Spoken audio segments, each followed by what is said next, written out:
שכשהתחיל המבצע הזה, שהתחילה המלחמה, היה הוראות פתיחה באש והצבא היה הרבה יותר אגרסיבי.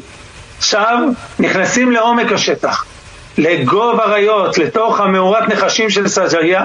לא מדובר פה על חיילים, על בנים שלנו. אין שום סיבה שהם ימותו בשביל לשמור על נאצים.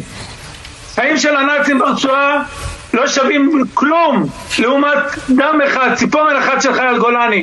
אני חושב שמדינת ישראל צריכה לשלם מחירים כבדים מאוד על העובדה שהפקרנו את האנשים האלה באותה שבת.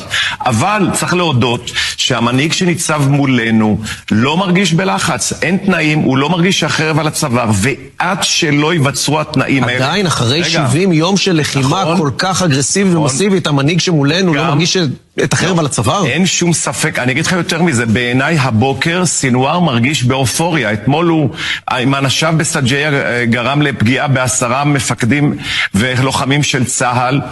הוא נלחם בסג'עיה בג'באליה, יש לו 2 חטיבות במחנות וברפיח שעוד לא התחלנו להתמודד מולם. יש קרב קשה בח'אן יונס שיקח שבועות.